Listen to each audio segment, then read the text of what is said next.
Bienvenue, si vous venez tout juste à l'instant de nous rejoindre. J'ai rendez-vous à présent avec Alain Tosno. Alain, bonjour. Bonjour. Comment allez-vous? Très bien. Un plaisir de vous recevoir sur 5 sur 7 matin.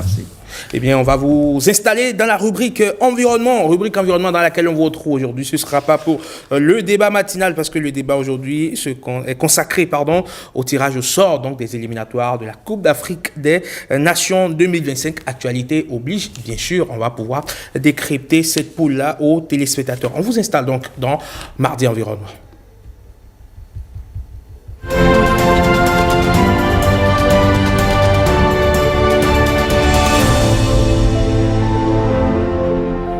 Je vous l'avais dit en début d'émission, quitter Abomey-Calavi pour rejoindre Cotonou au Porto Novo par transport fluvio lagunaire sera une réalité dans les jours à venir au Bénin. Le projet de mobilité urbaine durable du Grand Nokoué prévu à l'agenda du gouvernement va prendre corps pour faciliter, on va le dire ainsi, le déplacement, la mobilité des populations. Le projet va forcément induire un impact économique considérable, mais aussi écologique que nous allons essayer d'analyser ensemble, vous et moi. Alain Tosno et eux, ils sont en plein centre-ville, au cœur de Cotonou. Et pour eux, chaque jour est un supplice. Quand ils tournent leur robinet, il n'y a pas d'eau. Nombreux d'entre eux sont obligés de monter la garde la nuit pour se procurer de ce liquide vital. Pour d'autres, ce sont les jerrycans, les fameux bidons jaunes qui servent de récipients pour aller chercher de l'eau. Ils vivent à Akpakpa et ils sont en stress hydrique. Ils en ont ras-le-bol. Malgré les assurances des pouvoirs publics, on vous décrypte tout ceci. Alain Tosno, on parle tout d'abord de ce projet de mobilité urbaine. On en a souvent parlé par ici sur ce plateau. C'est à juste titre, forcément, vous devez être un homme heureux d'apprendre que le gouvernement veut enfin mettre cela en application. Bon, bien sûr, on peut dire ouf, on peut dire enfin. On aura ce transport fluvo-lagunaire qui permettra de désengorger un tant soit peu et d'améliorer la mobilité urbaine. Vous l'avez dit, sur ce plateau, on a plusieurs fois évoqué la question et on a souhaité véritablement que la ville de Cotonou puisse rejoindre les villes d'Abidjan ou même Dakar, parce que entre Dakar et Gorée et tout ça, où on a souvent des bateaux-bus ou des petits navires qui permettent de rallier, de circuler dans la ville lorsque on a la lagune. Donc aujourd'hui, je pense que nous sommes très heureux de constater qu'effectivement le gouvernement veut lancer ce chantier-là, ce projet-là. Et nous sommes tout à fait heureux parce que au-delà de l'amélioration de la mobilité urbaine, on va pouvoir freiner la pollution atmosphérique parce que vous savez très bien que même si les chiffres ne sont pas alarmants par rapport à la pollution atmosphérique au niveau de la ville de Cotonou, il reste que effectivement aujourd'hui on se rend bien compte que cette pollution atmosphérique elle augmente parce que justement nous avons la démographie qui augmente et aussi vous savez que c'est seulement 20% des véhicules qui circulent dans Cotonou qui ont moins de 10 ans d'âge, vous voyez. Donc tout ce qui reste avec tout ça, avec nos taxis motos, vous voyez que nous sommes très exposés à toutes ces substances qui ont des conséquences sur la santé des populations. Donc aujourd'hui, nous sommes très heureux. Vous voyez, c'est depuis les années 80 que la ville d'Abidjan disposait avec la SOTRA, la Société des transports abidjanais. Et depuis 2015, au niveau de la ville d'Abidjan, on a levé l'exclusivité que la SOTRA avait pour permettre à des privés aussi d'investir. Et l'année dernière, le ministre des Transports a annoncé qu'effectivement, il va encore avoir une amélioration de la flotte. Est-ce que vous voyez? Parce que ça permet effectivement de désengorger toute la ville. Au niveau d'Abidjan, par exemple, c'est 35 000 voyageurs qui passent par jour. Qui permettent de 35 000 voyageurs pour allier Abidjan est très grand par rapport à Cotonou, mais vous voyez comment on peut rapidement Cocody, Trècheville et même Yopougon. Donc franchement ça permet de désengorger en termes de circulation et d'éviter les embouteillages. Aujourd'hui, dans le projet du gouvernement, prioritairement, c'est Porto Novo, Cotonou. Et après, on va l'étendre sur Calavi. Vous voyez que quand on est à Calavi, on voit Tokpa, et quand on voit Tokpa, de Tokpa, on voit carrément Porto-Novo. Je crois que ça va même permettre à certains fonctionnaires, s'ils veulent, d'emprunter donc cela et de ne pas traverser toute la ville. La vendeuse de poissons qui veut quitter Calavi pour venir à Tokpa, elle n'a pas forcément besoin de passer donc, par la route. Et quand vous voyez un peu, chaque matin, au niveau donc, de la ville de Cotonou, dans les véhicules, vous voyez, c'est 1 ou 2 personnes et tout. Donc, je pense que certains vont abandonner donc, les véhicules et vont pouvoir emprunter. Donc, on sait qu'il y a des fonctionnaires qui quittent Porto-Novo tous les jours pour venir travailler à Cotonou, comme d'autres quittent Cotonou aussi pour aller travailler tous les jours à Porto-Novo. J'en connais personnellement, cela va pouvoir forcément aider ces personnes-là. Déjà, et en fait, en termes de coût, c'est que ça va être moins cher que lorsque on emprunte, on prend sa moto ou bien on prend son véhicule, ça va être moins cher. Et effectivement, donc, en termes d'avantages, sur le plan environnemental, je pense que c'est très important. Et puis, il est démontré que en réalité, Porto-Novo n'est qu'à 15 minutes de Cotonou lorsque vous prenez par les Par la lagune, oui, bien sûr, donc, 15 minutes. Donc, en termes de gains, vous voyez, vous avez déjà en termes de temps, et en plus, c'est qu'en termes de coûts, vous voyez, et maintenant sur le plan environnemental, ce qu'on gagne est très significatif. Je crois, comme vous l'avez dit, je suis vraiment très heureux parce qu'on l'a souhaité. Et je pense que les gouvernements passés ont aussi, il y a eu même des visites dans les autres pays pour voir un peu comment ça fonctionne. Mais après, on a pensé que ce projet avait été rangé, mais c'est avec beaucoup de satisfaction qu'on se rend bien compte que bientôt aussi la ville de Cotonou va rejoindre. Et puis, ça permet de moderniser la ville. Donc, je pense de transformer donc, la ville. Et si nous voulons aller vers l'objectif de ville durable, on a besoin véritablement d'avoir donc ce transport donc fluvo-lagunaire qui permet effectivement donc d'amoindrir tout ce qu'on a comme pollution atmosphérique au niveau donc de cette grande agglomération. Très bien. Allez, on va sur ce projet-là de très près, voir comment il sera déployé dans les prochaines semaines, de ce que donc disent les gouvernants, les pouvoirs publics à ce sujet. On s'imagine forcément que les éco-citoyens seront sans doute nombreux à emprunter ce chemin, pourquoi pas. Mais ce qui reste, c'est le transport en commun, qui n'est pas aussi très développé. Et on pense qu'après donc, ce projet, il va falloir aussi penser au transport en commun, avoir beaucoup de bus qui permettent effectivement de continuer à désengorger la ville, de fluidifier la circulation. Et à vraiment améliorer la qualité de vie donc, des populations. On voit beaucoup d'accidents de la circulation liés justement à la cohabitation sans doute dangereuse des motos et des véhicules à 2 roues et à 4 roues. Malheureusement, j'ai assisté à une scène la dernière fois sur le pont d'Akwakwa. C'était vraiment incroyable. Malgré toutes les dispositions qui sont prises, c'est vrai qu'avec le port de casque, on essaie donc d'éviter des accidents mortels, mais il reste qu'effectivement, ces routes-là sont encore très avec beaucoup de motos sur la voie, ça ne fait pas, c'est pas très facile, c'est pas très aisé de circuler. On espère que avec le transport en commun, ça peut davantage donc éviter ce genre de situation. Très bien. Alain, on en vient à présent au second sujet en discussion ce mardi matin. Il s'agit de la question de l'eau à Akpakpa. Ça fait quand même un moment qu'on en parle. Les populations exaspérées s'en sont résolues, bien sûr, à parler sur les réseaux sociaux. Elles ont pris d'assaut les réseaux sociaux pour exposer leurs problèmes, notamment le réseau social TikTok qui regorge pas mal d'abonnés aujourd'hui. On va écouter le cri de cœur de certaines d'entre elles, c'est la majorité, c'est des femmes qui s'expriment sur TikTok. Regardez.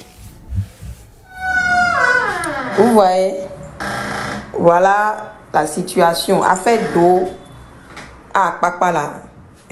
Voilà, je vous montre un peu. Vous voyez, hein?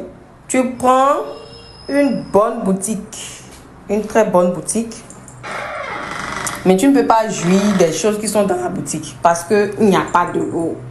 Ce que tu vis à la maison, tu viendras encore vivre ça à la boutique. Vous voyez, c'est comme ça que je trimballe aussi les bidons d'eau.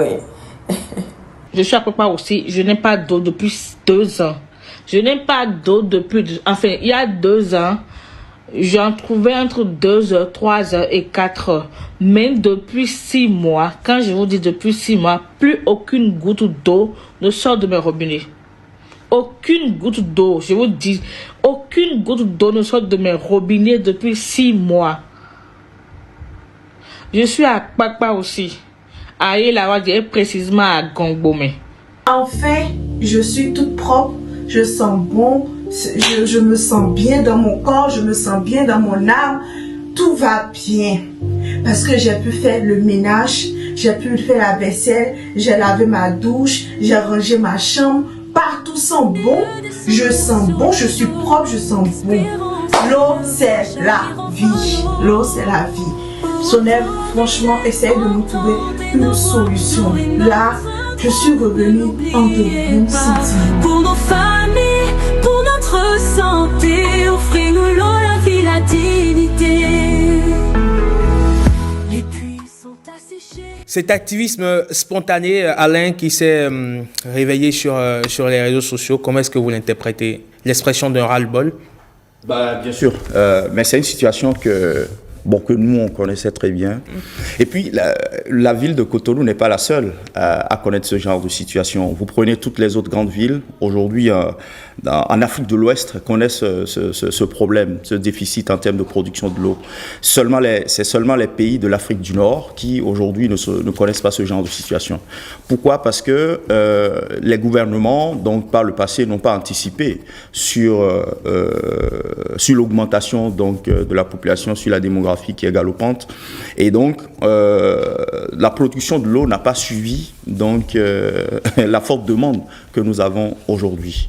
Fort heureusement, c'est que depuis 2016, le gouvernement a fait de la question de l'eau, de l'accès à l'eau, une priorité. Il faut se féliciter des différents investissements énormes qui ont été faits pour améliorer la situation. Alors par rapport à Cotonou, c'est que on est dans une situation où, je crois que l'ancien ministre Adambi l'avait bien annoncé, que on doit, pour satisfaire toute la demande dans la ville de Cotonou, il faut produire 124 000 m3 par jour.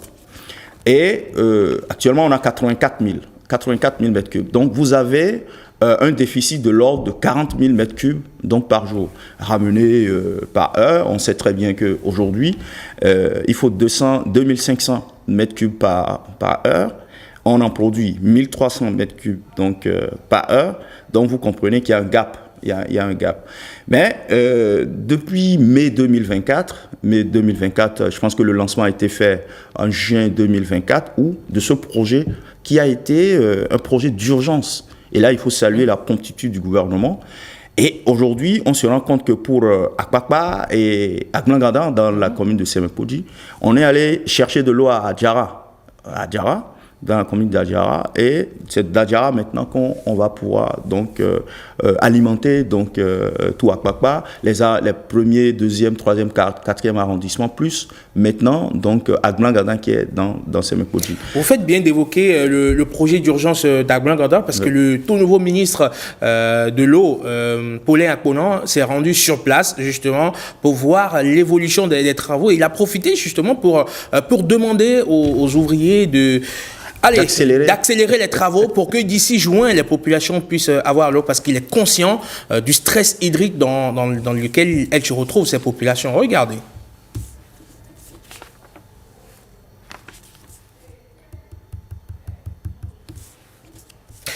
On va retrouver, si bien sûr je suis en accord avec la régie, retrouver ce reportage que nous propose Christelle Tongodo quand le nouveau ministre de l'eau, de l'énergie et des mines, Paulin Akponan, s'est rendu à Akpakpa sur les chantiers du projet d'urgence d'Aglangada.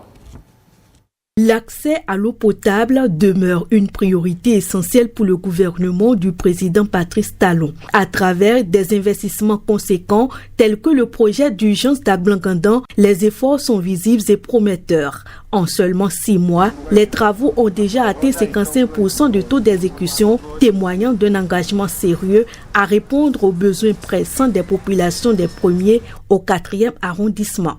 Qu'est-ce que les populations peuvent faire sans eau ?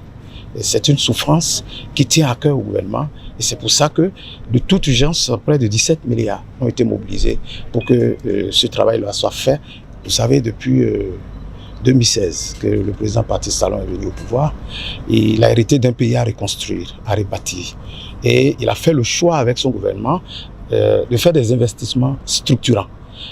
Nous avons été habitués à des palliatifs et qui ne donnent que des satisfactions pour un temps.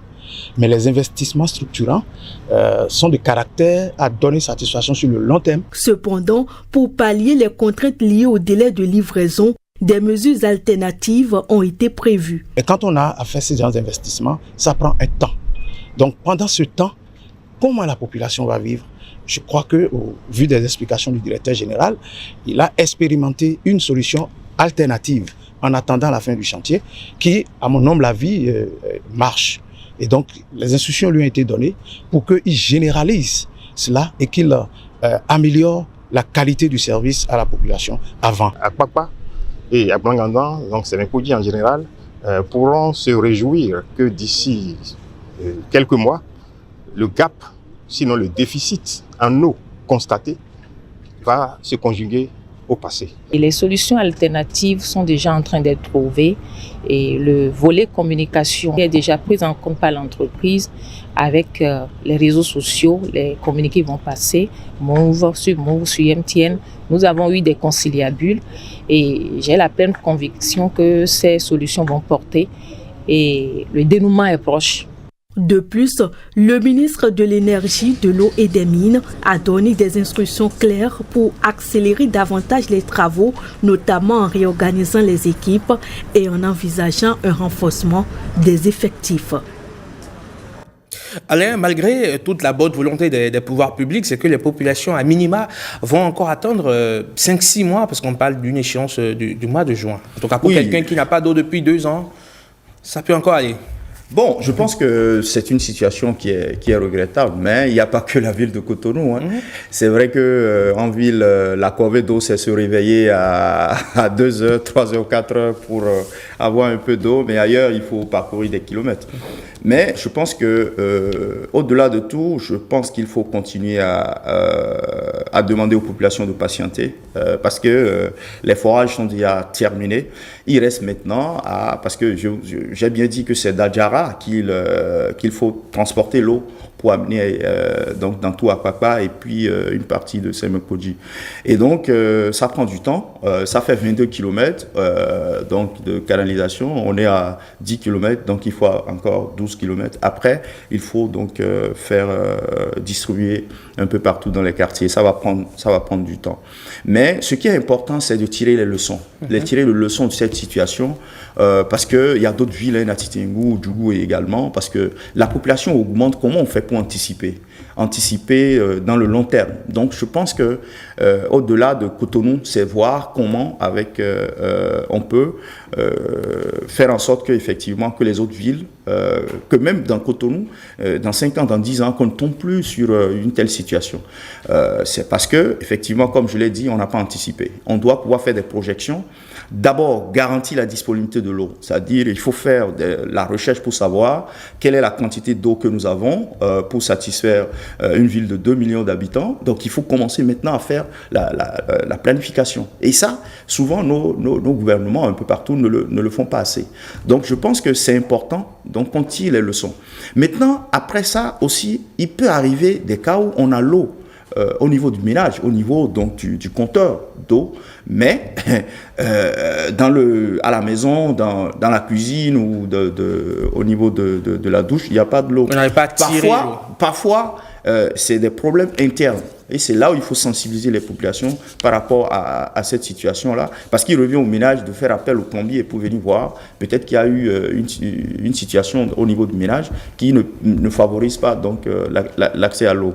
En dehors de ça aussi, il faut davantage renforcer la communication. Parce qu'on se rend bien compte qu'effectivement, si c'est sur TikTok et tout ça, qu'il y a eu...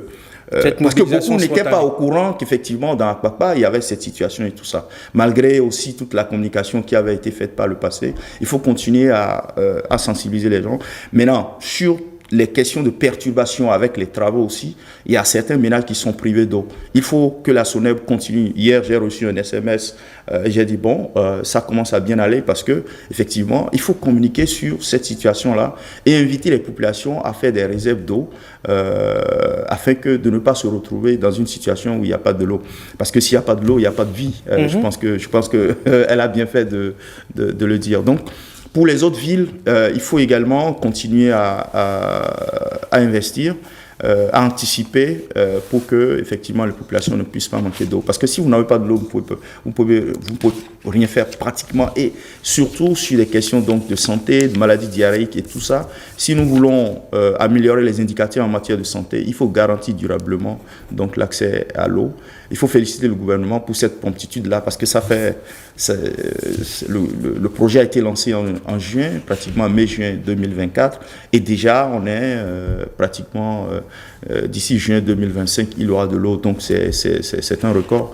Et il faut saluer cet engagement ferme et encourager le gouvernement à aller plus loin, à penser aussi aux autres villes, Djougou, Parakou, Natitengu, où il y a encore quand même quelques quartiers périphériques qui n'ont pas encore accès à l'eau. Il y a l'ANAPMR qui s'occupe du milieu rural, ouais. L'Agence nationale pour l'approvisionnement d'eau en milieu rural, et qui abat un travail incroyable. Alain Tossounon, merci vraiment d'être passé sur 5 jours 7 matin à nous éclairer sur ces sujets. Je rappelle que vous êtes par ailleurs bien sûr président du RAMEC, réseau des acteurs des médias pour l'eau, l'environnement et le climat, c'est bien cela. Oui, bien sûr. Merci d'être passé nous éclairer sur ces deux sujets. On a pris du plaisir évidemment à vous écouter. Vous passez une excellente journée du mardi. Merci bien.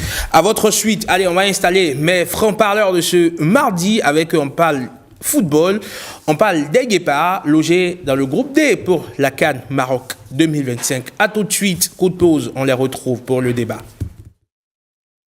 Vous êtes une femme bénie.